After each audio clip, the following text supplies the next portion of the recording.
ሰላም እንዴት ሰንብታችሁልናል? ውድ ተመልካቾቻችን ይህ ብስራት ዩቲዩብ ቻናላችን ነው። ፕሮግራማችን ደግሞ የእግር ኳስ ዳኝነት ምስጢር።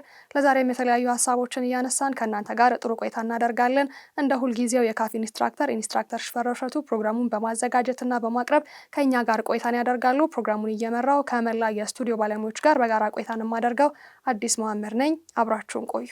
ኢንስትራክተር እንዴት ሰነበቱ? እግዚአብሔር ይመስገን። ሳምንቶት እንዴት ነበር? እንዴት አለፈ? ቆንጆ ነው፣ ጥሩ ነው። እንደው ዛሬ ብናነሳ የወደድነው እንዳልነው ከዚህ ቀደም የተለያዩ አድማጭ ተመልካቾቻችን የሚሰጡን ሀሳብ አለ። በዚያ ላይ ተንተርሰን የምናነሳቸው ጉዳዮች አሉ። ፊፋ አዳዲስ ሕጎችን ሲያሻሽል፣ ሲጨምር፣ ሲቀንስ ሁሉንም ወደ ተመልካቾቻችን እናደርሳለን። ምክንያቱም የእግር ኳስ ዳኝነት ምስጢር ስለሆነ ፕሮግራማችን ዳኝነቱ ላይ የሚስተዋሉ ችግሮችን፣ መልካም ነገሮችንም ሁሉ የምናስመለክትበት መሰናዶ ነው እና ለዛሬ ወደ ያዝነው የመጀመሪያ ጉዳይ እንግባ። የኤ ቡድን እና የቢ ቡድን ብንለው መልካም ነው የሚሆነው። የኤ ቡድን አንድ ጨዋታ ላይ የኤ ቡድን አጥቂና የቢ ቡድን ተከላካይ ለኳስ ይታገላሉ። ለኳስ የሚታገሉበት ደግሞ ቦታ የግብ ክልል መስመር አቅራቢያ ነው፣ በፍጹም ቅጣት ምት ክልል ውስጥ ነው እና ነገር ግን ያቺ ኳስ የሚታገሉበት ቦታ የግብ ክልል አቅራቢያው ላይ ወደዛ ሳይወጣ ነው፣ ወደ መስመሩ ሳይወጣ የቢ ቡድኑ ተከላካይ የኤ ቡድን አጥቂ ገብቶ ይጥለዋል። በዚህ ጊዜ ምን አይነት ውሳኔ እንጠብቅ? ምናልባት እዚህ ጋር በርካቶችን ግር ሊያሰኝም ይችላል። እንዳነሳ ነው የፍጹም ቅጣት ምት ክልል አቅራቢያ ወይም ደግሞ ፍጹም ቅጣት ምት አካባቢ ነው ያልነው። ነገር ግን ኳሷ ወደ ግብ ክልል መስመር የምንላትን አልወጣችም፣ ወይም ደግሞ በተመሳሳይ ሰዓትም ሊሆን ይችላል በመውጣት ላይ ሳለ። ነገር ግን ተከላካዩ አጥቂውን ገብቶ ሲጥል ዳኛው እዚህ ጋር ምን አይነት ውሳኔ ይወስናል? ከእግር ኳስ ሕግ አንጻር እንዴት ይታያል የሚለውን ጉዳይ እናንሳ። ጥሩ ነው። ይሄን ጥያቄ በሁለት በሶስት መልክ እናየዋለን። ለምሳሌ በዚህ በምናየው ቻርት ላይ 9 ቁጥር ተከላካይ ነው፣ 12 ቁጥር አጥቂ ነው። ኳስ የተገናኙት እዚህ ነው፣ ከፍጹም ቅጣት ክልል ውጭ ነው። የተጋፉ ማለትም የታገሉ ገብተዋል። እዚህ ውስጥ ገብተው ያሉ ኳሷ ግን ምን ትሆናለች? በቃ ትግል ላይ ስለሆኑ ኳሷ ልክ ከዚህ ኤሪያ ትወጣለች። ፍጹም ቅጣት ክልል ውስጥ ነው። ኳሷ በዚህ ጋር ትወጣለች። እዚህ ጋር ስትወጣ አብሯት የነበረው አጠገብ የነበረው አጥቂ እሱ ደግሞ ቀጥሎ ልክ ኳሷ ውጭ ወጣለች። ልክ ኳሷ እንደወጣች ጠብቆ አይደለም፣ ሁኔታዎች ገጠሙለት እና 9 ቁጥር ይሄንን በኢነርጂ የምንለው ነገር አለ። ሮጠሽ መተሽ ራስሽን ማታቆሚ እንደታደርኩም ስትባል እንደማትቆሚ መንገዳገድ ስላለ ማለት ነው። ልክ በዛ መልክ 12 ቁጥር ገፈዋል። እሱ ምን ይሆናል? ከዚህ ተሽቀንጥሮ ወደ ውጭ ይወጣል። በግፊው ምክንያት እንደ ኳሷ ይወጣል። ስለዚህ ዳኛው ምን ያርግ ነው አሁን ጥያቄው። የመጀመሪያው ጥያቄ አንድ የሚሆነው ኳሷ እነኚህ ሁለቱ ግፊ ላይ በነበሩበት ጊዜ ኳሷ ጨዋታ ውስጥ ነበረች ወይ? የመጀመሪያው አዎ። ምክንያቱም እንደዚህ ሆኖ ይቻት ኳሷ እዚህ ውስጥ ነበረች። ኳሷ ወደ ውጭ ከወጣች በኋላ የነበራቸው ግንኙነቶች ላይ ስናተኩር 9 ቁጥር 12 ቁጥርን የገፋው መቼ ነው ስንል ኳሷ ኢሚዲየትሊ እንደወጣች ነው ካል ኳሷ ምን ሆናለች? ወጣለች ማለት ነው። ስለዚህ 12 ቁጥር የተገፋው በፔናልቲ ኤሪያው የግብ መስመር በኩል ቢሆን ኳሷ በጨዋታ ውስጥ ስላልሆነች የቴክኒክ ቅጣት አያስቀጣም። ኳሷ ከጨዋታ ውጭ በመሆኗ ከሜዳ ውጭ በመሆኗ ምክንያት ኳስ በጨዋታ ውስጥ ባለመሆኗ ምክንያት 12 ቁጥር የሚያገኘው የቴክኒክ ቅጣት 9 ቁጥር የሚያገኘው የቴክኒክ ቅጣት የለም። ለ12 ቁጥር የሚሰጥ ማለት ነው። የሚኖረው ምንድን ነው? የግፊውን አይነት ገምቶ ዳኛው የዲሲፕሊን ውሳኔ መስጠት ነው። የግፊው አይነት ዴሊብሬት ሆኖ ነው፣ ሆን ብሎ ነው እንደዛ ያደረገው ብሎ ካለ ቢጫ ካርድ ይሰጧል። ለ9 ቁጥር ቢጫ ካርድ ያገኛል ማለት ነው። አይ ግፊው ያው የኢነርጂ የምንለው ልትቆጣጠረው ልትታገችው በመጣሽበት ፎርስ ብቻ ብለሽ ተገፍተሽ የምትወጭበት አይነት ሆኖ ግን እሱ ላይ ከወጣሽበት እሱ ሊወድቅ ይችላል። ስለዚህ ምንም ቅጣት የለውም፣ ሆን ብሎ አይደለም። እና እሱም ቢሆን ለኳስ ነው የሮጠው የሚለው እሱም ቢሆን አንዳንድ ተጫዋች እንደሚያደርጉት ቶሎ ሄደው ያነሱታል። የፈጸሙትም ስላለው ሆን ብሎ ነው የፈጸመው ማድረግ ላይ እንደዛ ሊያደርግ የሚያስገድደው ነገር አልነበረም ብሎ ካለ ግን ቢጫ ካርዱ ነው ያለ። ከዛም የከፋ ከባድ ጉዳት ነው በመግፋቱ ምክንያት ያደረሰበት ካለም ቀይ ካርድ ሊሰጠው ይችላል። አሁን እቺ ጥያቄ የመጣችው ከምን አንጻር ነው? ታዲያ ይሄንን የፈጸመው እኮ እዚህ መስመር አካባቢ ላይ ስለሆነ ገፍቶ የጣለው ለምን ፔናልቲ አይሰጥህም ነው። ፔናልቲ አይሰጥም ምክንያቱም ኳሷ ቀድማ ከዚህ ድርጊት በፊት ከጨዋታ ውጭ ስለሆነች፣ ማለት ከሜዳ ውጭ ናት። ኳሷ ቀድማ ወጥታለች። ኳስ ናት፣ ሜዳ ነው። መቼም አንድ ጥፋት ተፈጸመ ተብሎ ተጫዋች የሚጠየቀው ኳሱ በጨዋታ ውስጥ እያለ ተጫዋቹም ጨዋታው ሜዳ ውስጥ ሆኖ በሚደረግ ንቅናቄ ነው፣ እንቅስቃሴ ነው። አሁን ግን ኳሱ ከጨዋታ ውጭ ሆኗል፣ ከሜዳ ውጭ ሆኗል። ከጨዋታ ውጭ ከሆነ ከጨዋታ ውጭ በሆነ ኳስ ምክንያት ጥፋት ተፈጽሞ ብናይ ይህ የምንቀጣው የዲሲፕሊኑን ቅጣት እንጂ የቴክኒኩን ቅጣት አይደለም። በዚህ ምክንያት ይሄ ተጫዋች 12 ቁጥር ፔናልቲ አይደለም የሚያገኘው። ሰዎች ይሄን እንደዛ ሊገምቱ ይችላሉ። ምክንያቱም እዚህ ውስጥ ነበርና የተጠለፈው የተገፈተረው ብለው ሊሉ ይችላሉ። እዚህ ሆኖ ይሄ ገፍትሮ ነው ወደዚህ የጣለው ሊሉ ይችላሉ። ግን ይሄ የሆነው መቼ ነው ነው ጥያቄው። ኳሱ ከጨዋታ ውጭ ከሆነ በኋላ ነው፣ ከሜዳ ውጭ ከሆነ በኋላ ነው። የሚያስቀጣ ነገር የለም። የዲሲፕሊኑ ግን ቅጣት ሊያሰጠው ይችላል ነው። አዎ እርግጠኛ ሆኖ አንድ ተጫዋች ሳይወጣ በመውጣት ላይ ያለ ከሆነ ግን ምንም ጥያቄ የለውም፣ ቅጣቱ ይጠብቀዋል። አዎ መልካም ኢንስትራክተር፣ እንግዲህ ግልጽ ስላደረጉልን እናመሰግናለን። ወደ ሁለተኛው ሀሳባችን እንግባና ኦፍሳይድን እናንሳው። መቼም በየፕሮግራሞቻችን ተያያዥ ጉዳዮችም ስለሆኑ የምናነሳቸው፣ በዛሬው ደግሞ የኦፍሳይድ ጉዳይ ላይ እንደው በአንድ ጨዋታ ላይ አጥቂዎች ኦፍሳይድ ሆነው በተገኙበት አቅጣጫ በርቀት የተመታን ኳስ ተከላካይ ለመመለስ ወደ ላይ ይዘላል በአየር ላይ። ነገር ግን ሳያገኘው ይቀርና ሲመለስ ይጨረፋል። ተጨርፎ ግን ተመልሶ ወደ ተጋጣሚው አቅጣጫ ሄድና እነዛ ተጋጣሚ አጥቂዎች ደግሞ ኳሱን በመጫወት ላይ እያሉ ኳሷ ወደ ግብነት ትቀየራለች።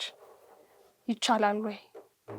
ሕግስ ምን ይላል በዚህ ጉዳይ? ምክንያቱም እንደተባለው ኦፍሳይድ ሆኖ በተገኘበት አጋጣሚ ነው የተመታ ኳስ ነው። በተጫዋቾች መካከል ይካሄዳል። ከዚያ ተከላካይ ያንን ኳስ ለመመለስ ጥረት ሲያደርግ አልተሳካም። ነገር ግን ተመልሳ ደግሞ መታ እዛው ትጨረፋለች። ተጋጣሚ ያገኘዋል፣ ወደ ጎልነት ይቀየራል። ምናልባት ተጋጣሚው ራሱ በማግኘቱ የሚቀየር ነገር ይኖራል ወይ? ወይስ ከመጀመሪያውም ጀምሮ ይሄ ኳስ ወይም ይሄ ጨዋታ መቀጠል አልነበረበትም ወይ? ህጉ እንዴት ያየዋል? አዎ ይሄ እንግዲህ ሰሞኑን የሚያከራክሩ አንዳንድ ነገሮች አሉ። እነሱን ወደፊት በጥራት እናቀርባቸዋለን። ኦፍሳይድ የሚያሰኘውን ወይም ከጨዋታ ውጭ የሚያሰኘው ተጫዋችን ምኑ ነው? ምንድን ነው ዋናው ነገር? ኦፍሳይድ ብለን ስንል የሚያስገኘው ስንል ወደ መጀመሪያው የኦፍሳይድ መሰረታዊ የሆነ ህግ ነው የምንመጣው። በማንኛውም ሁኔታ ኳስ ከጓደኛው የሚል ቃል ይሄ ምንጊዜም መታሰብ አለበት። አንድ ተጫዋች አሁን እዚህ በእኒህ ሁሉ በዚህ አቋቋም 12ም 2 ቁጥርም ኦፍሳይድ ናቸው። ምክንያቱም እነዚህ እዚህ ተከላካዮቹ ቀዮቹ ስለሆኑ ብለን ነው። ስለዚህ 11 ቁጥር ጓደኛው አንድ ጓደኛ ኳስ ይይዛል። ስለዚህ ሮጠው ይሄዳሉ ከሚል አንጻር ይህን ኳስ በረዥም ይመታዋል።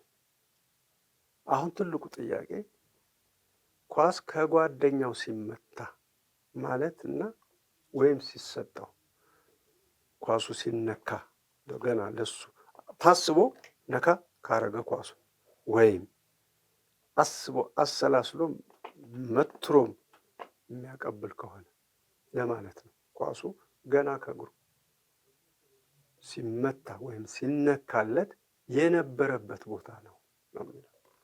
አሁን እቺ ኳስ ስትነሳ እነዚህ ተጫዋቾች እንደዚህ ቢሆኑ፣ እቺ ኳስ ስትነሳ እነዚህ ተጫዋቾች እንደዚህ ቢሆኑ ኦፍሳይድ የሚባል ነገር አለ ወይ ነው። ለዚህ ለዴፊኒሽናችን ነው፣ ግልጽ ለማድረግ ነው ጥያቄውን። ይሄ ሲነሳ ገና ኳሱን ሲነካ ወይም እንድትሄድ ሲያረጋት ጓደኞቹ የት ናቸው? የ11 ቁጥር እንዲህ ብለሽ ስታይ እንደውም ይሄ ያድናቸዋል፣ ተጋጣሚው ይሄ ያድናቸዋል። ይሄም ደግሞ እኩል ነው ከዚህ ጋር። ምክንያቱም ምን ይላል ህጉ?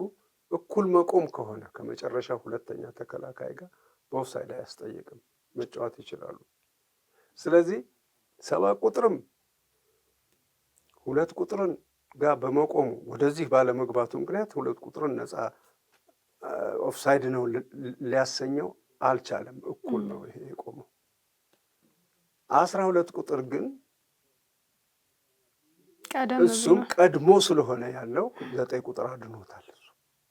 ስለዚህ ኦፍሳይድ የሚባል ነገር እዚህ የለም። አሁን ይሄ ልጅ ይሄን ኳስ በቀጥታ መጥቶ ይሄ ፍጥነት የሚያመጣው ፋስት የሆነው ተጫዋች ወይ 12 ወይ 2 ይሄን ኳስ ልክ ከዚህ ጋር አሁን እየሄደ ነው ብንል ብድግ አለ ብለን ስንል እነዚህ ልጆች በኦፍሳይድ አይጠየቁም ነው መንፈሱ። ይሄ ነው የሚጠየቁት። መቼ ነው?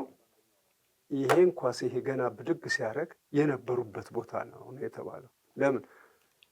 ከጓደኛው ኳስ ሲመታ ወይም ሲጨረፍለት ሲነካለት የነበረበት ቦታ ነው የሚያስቀጣው ከተባለ ይሄ አሁን አያስቀጣም። ይሄም አይቀጣም፣ ይሄም አይቀጣም።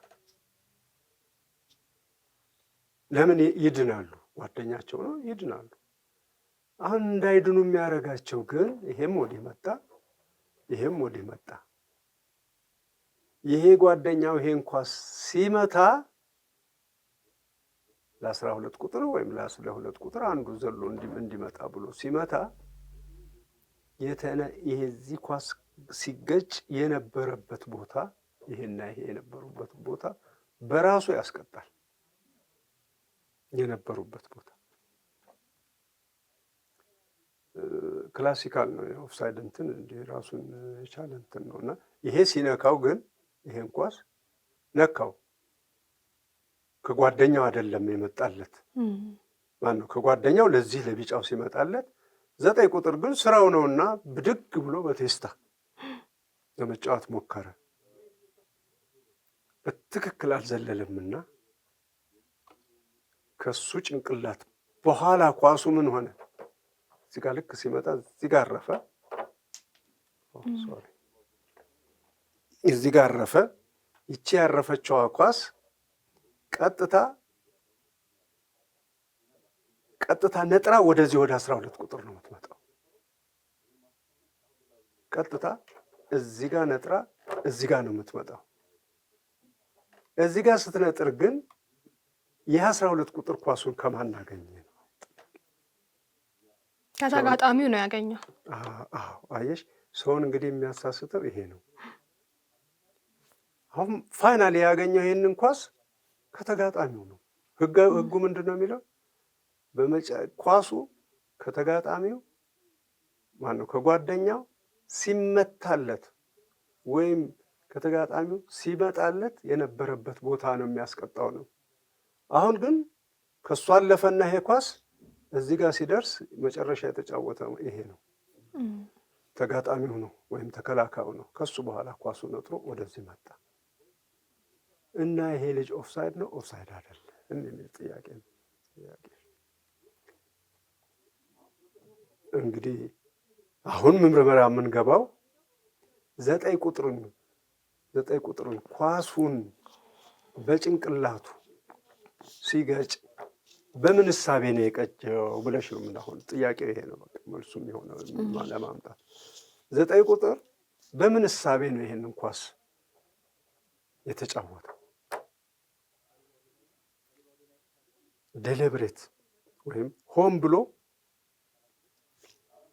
ለማዳን ነው ወይስ ለመጫወት ነው? ይሄን ኳስ ለመጫወት ነው ወይስ ለማዳን ነው የሰራው ይሄን ነገር ብሎ መፈተሽ አለበት። ተከላካይ ነውና ኳሱን ለማዳን ነው የዘለለው። እንደዚህ ብለን ነው የምንወስደው። አይ እንግዲህ ደግሞ አሁን ሁኔታውን ታይና አይደለም ሲያይ አደጋ እንዳለው ሲያቅ ለግብ ጠባቂው ለመስጠት ነው ብለን ካል ምንድን ነው ማለት ነው ያደረገው? ተጫውቷል ማለት ነው። ሆን ብሎ ተጫውቷል ያንን ኳስ። ግን ኢንስትራክተር ኦፍሳይድ ነው መነሻችን አይደለ? እንደዛ ብለን ነው የመጣ ነው። አሁን መጣና ለወጥ ነው ኳሱ ነው የለወጠብን። ኳሱ ለወጠብን። አሁን ከዚህ ተነስቶ ቢሆን ኖሮ ይሄ ኳስ የመጣው እኒህ ሰዎች በኦፍሳይድ አቋቋም ላይ ናቸው ብለናል። ለወጠው። እዚህ ያለው ተጫዋች እዚህ ጋር ሲደርስበት ለወጠው። ምን አረገው? ሊመታው አልነበረ። በቴስታ ቢመታው እኮ ይሄ ኳስ ግልግል ነው፣ ይመለሳል ወደኋላ። አይነፋም ኳስ በዚህ ጊዜ። ለምን? አንድ ህግ አለ። ኳሱ ከጓደኛው ይመታ እንጂ መጨረሻ ላይ ኦፍሳይድ አቋቋም ላይ ያለው ተጫዋች በኳሱ ወይ ከተጫወተ ወይ ተጋጣሚውን ካስቸገረ ወይ ጥቅም ካገኘ ነው የሚቀጣው እንጂ ኦፍሳይድ በመሆኑ አይቀጣም። ጎልም ቢሆን እኮ አይጸድቅም ብለናል አይደለ? ከተጫወተ በኳሱ። ለዛ ነው ጥያቄ ማንሳት የፈለኩ። እሺ እስቲ ምን አልሽ? እሱ ለምን ያንን ኳስ መጫወት ወይም ደግሞ ዘሎ ለመውጣት መሞከርም ፈለገ? በኦፍሳይድ ህግ መሰረት ከመጣ ያ ተጫዋች ያን ኳስ ከተጫወተ ራሱ እንደ ህግ መተላለፍ ታይቶ ሊቀጣ ይችላል። ጎል እንኳን ቢገባ አይጸድቅም ብለናል። ስለዚህ ለምን አልተወውም እኮ? ይሄማ ተጫዋቹ ነው ማድረግ ያለበት አይደለም? ተጫዋቹን። አሁን እኛ ደግሞ እንደ ዳኝነት ሆነን ስናይ ይሄንን ኳስ እሱ ዘሎ እንዲህ ባይጫወተው ቢጫወተው እሰየው ተመለሰ። በሁለት መልክ ነው የሚጫወተው። አንዱ ሆን ብሎ ለመመለስ ዴሊብሬት ፕሌይ የሚለው ነው። ሎስ ኦፍ ዘ ጌም ላይ የተጻፈውን ነው የምነግርሽ። ዴሊብሬት ፕሌይ። አሁን ማዳን ስላለበት ምን አረገ? ተጫወተ። ማዳን ስላለበት ሲጫወት ግን ኳሱ ተሸርፎ ከሆነ ለነዚህ የደረሰው በኦፍሳይዳቸው ይቀጣሉ። አሁን ግን አካሄዱ ደግሞ ምን ሆነ? 9 ቁጥር አይ ብልጥ መሆኑ ነው እሱ። ይሄ ግብ ጠባቂ ቢይዘው ይሻላል እና አለና ይሄንን ኳሱን ወደኋላ ተጫወተ። እንዲህ ከሆነ ምን ሆነ ማለት ነው? ዴሊብሬት ፕሌይ ነው የሆነው። ሆን ብሎ ተጫወተ። ሆን ብሎ የሚጫወት ከሆነ ለዚህ ነው ብዙ ጊዜ እዚህ ገደማ የነበሩ ልጆች ኳሱን ከያዙ በኋላ ይሄንን ኳስ በዚህ ጋር 11 ቁጥር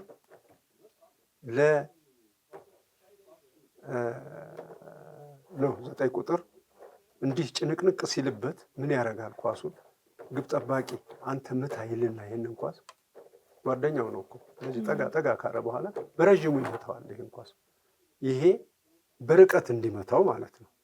ነገር ግን ኳስ እዚህ ላይ መንገዱን ያሳጥረዋል። እንዳሰበው አልሄደም። ፈጣን 12 ቁጥር ነው። ይሄን ኳስ ቢያገኘው ያገባዋል። ለምን? ከጓደኛው አይደለም ይሄንን ያገኘው፣ ከተጋጣሚው ነው ያገኘው። ከምን? ዴሊብሬት ፕሌይ ከሆነ ሆን ብሎ ከሚጫወተው ተጫዋች ነው። ተጨርፎ አይደለም የደረሰው። ተጨርፎ ቢሆን ይቀጣል። ስለዚህ ሆን ብሎና አሁን ብሎ ሳይሆን ሲሆን የሚሆነው ነገር ነው። እሱ መመዘኛ ነው ለኦፍሳይድ እና በዚህ መልክ ክላሲካል ነው ያልኩሽ። ለዚህ ነው ዳኞች የሚያስቡታል። ይሄ ተጫዋች እኮ ይህን ኳስ የተጫወተው ሆን ብሎ ነው፣ ግን ተሳስቷል። ሆን ብሎ በመጫወቱ ይሄ ልጅ ተጠቀመ፣ ተጋጣሚ።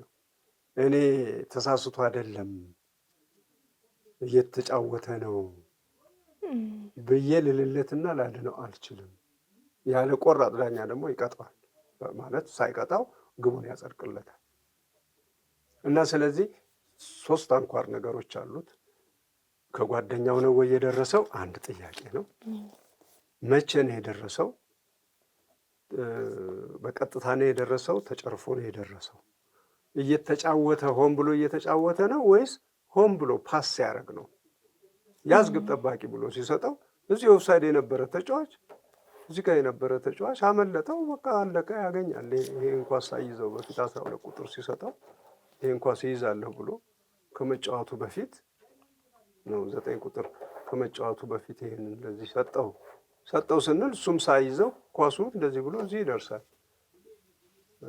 ጊፍት ነው በቃ የገና ስጦታ ነው። ይዞ ማግባት ይችላል። እንዴት ኦፍሳይድ አይደለም ወይ ማለት አይቻልም። ኦፍሳይድ የሚያደርገው ከተጋጣሚ የመጣ ኳስ ነው እንጂ ከጓደኛ የመጣ ኳስ ነው እንጂ ከተጋጣሚ የመጣ ኳስ ነፃ ነው። መጫወትና ግብ ማግባት ይችላል ማለት ነው። ጥሩ ኢንስትራክተር፣ የዛሬን እዚህ ላይ እናብቃ። ቀረ የሚሉት ሀሳብ ከሌለ ለሳምንት ቀጠሮ ይዘን እንሰነባበት።